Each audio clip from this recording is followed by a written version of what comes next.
नमस्कार दोस्तों, मैं विमल प्रकाश अपने चैनल पे तमाम नियोजित टीचर्स का स्वागत करता हूं। आज हमारे साथ समान कार्य समान वेतन के मुख्य याचिकाकर्ता CWJC 21199/2013 श्री उपेंद्र राय जी से आपकी वार्तालाप कराने जा रहा हूं। आपको ये बताएंगे कि आगे की रणनीति यानी 12 जुलाई को समान काम समान वेतन की जो सुनवाई होने वाली है उसमें Bihar secondary teacher struggle committee का क्या स्ट्रेटजी है और क्या तैयारी है। सर, मेरे चैनल पे आपका स्वागत है जी। 12 जुलाई को नियोजन उन्मूलन एवं समान कार्य के लिए समान वेतन का जो केस है जिसकी सुनवाई है उसके लिए आज हमारे राज्य स्तरीय सभी प्रतिनिधि आए थे यूथ हॉस्टल पटना में। उनके साथ काफ़ी गंभीर चिंतन मनन किया गया और उसमें बहुत सारी रणनीतियों को अमल लाने के लिए हम लोगों ने किया है, जिनका सोशल मीडिया पर जो गोपनीय रणनीति है उनका खुलासा मैं नहीं कर सकता। लेकिन आपके नॉलेज के लिए मैं बता दूं कि बिहार के समस्त नियोजित शिक्षकों को मैं आश्वस्त करना चाहता हूं कि बिहार माध्यमिक शिक्षक संघर्ष समिति एवं बिहार शिक्षक संघर्ष समिति सिमिलर विचार वाले सभी एसोसिएशन एवं शिक्षकों के साथ मिलकर नियोजन उन्मूलन के लिए प्रतिबद्ध है और चाहे किस लड़ाई संघर्ष के जिस स्तर पर भी जाना पड़े उस स्तर पर जाकर हम बिहार सरकार द्वारा किए जा रहे संवैधानिक शोषण को समाप्त कर और 2006 से पहले के पुराने शिक्षक जो कि नियमित शिक्षक के रूप में जाने जाते हैं उनको जो सुविधाएं मिलती हैं उन्हें हमें 100% अचीव करना है और उसके लिए हम प्रतिबद्ध हैं। चाहे जिस स्तर पर हमें जाना पड़े उस स्तर पर जाएंगे और इसके लिए कॉर्पोरेशन अमाउंट कलेक्शन के लिए या शिक्षकों को संगठित करने के लिए वकील से विचार विमर्श करने के लिए और हमारी ये टीम 12 जुलाई से पहले सुप्रीम कोर्ट में जाएगी। सुप्रीम कोर्ट के जो माननीय सीनियर एडवोकेट हैं उनके साथ विचार विमर्श करके और संभवतः 12 जुलाई से पहले जो हमें जैसा सजेस्ट किया जाएगा, जो भी आपको लीगल कन्विंस किया जाएगा उसके तहत हम लोग काम करेंगे, लेकिन अपनी गोपनीय रणनीतियों का खुलासा हम सोशल मीडिया में नहीं कर सकते। सर, 27 मार्च को जो सुप्रीम कोर्ट में सुनवाई हुई थी उसके बाद ये काफ़ी वायरल हुआ सोशल मीडिया पे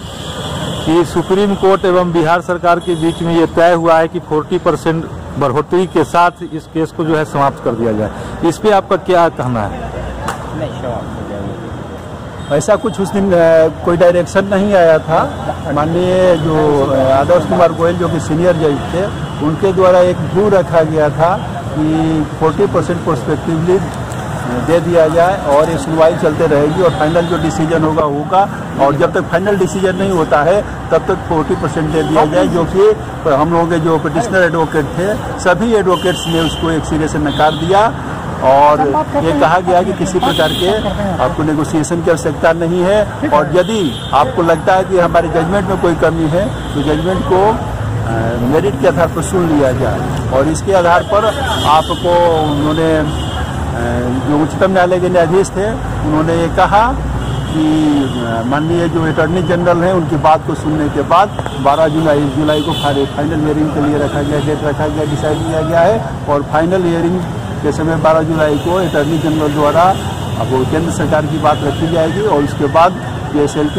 को मेरिट पर सुना जाएगा या कोर्ट को जैसा लगेगा जो इंस्ट्रक्शन देगा उसको। सर, क्या ये 27 मार्च को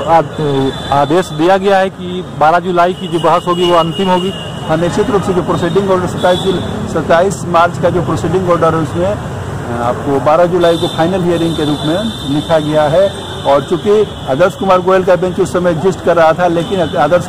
माननीय आदर्श कुमार गोयल 6 जुलाई को रिटायर कर रहे हैं, इसलिए वो संभवतः उस बेंच में नहीं रहेंगे, किसी दूसरे बेंच में सुनवाई होगी। लेकिन जो प्रोसीडिंग ऑर्डर है वो सुप्रीम कोर्ट का ऑर्डर है, इसलिए अदर बेंच जिस बेंच में जाएगा वो भी उसको फाइनल हियरिंग के रूप में ही ट्रीट करेगा। सर, जैसा कि आपने अभी बताया और तमाम दर्शकों को भी मालूम है कि बिहार में 75 टीचर्स ऑर्गेनाइजेशन है और समान काम समान वेतन की लड़ाई में वो इंटरवेनर के रूप में कार्य कर रहे हैं। आप बड़े भाई होने के नाते 2013 से ही इस लड़ाई को आप लड़ रहे हैं, तो आप उन लोगों को आप अपने पक्ष में मिलाने के लिए कोई प्रयास अभी तक क्यों नहीं किया? यहाँ तक किसी के मिलाने और नहीं मिलाने की बात नहीं। मेरी जो लड़ाई है एक शिक्षक की,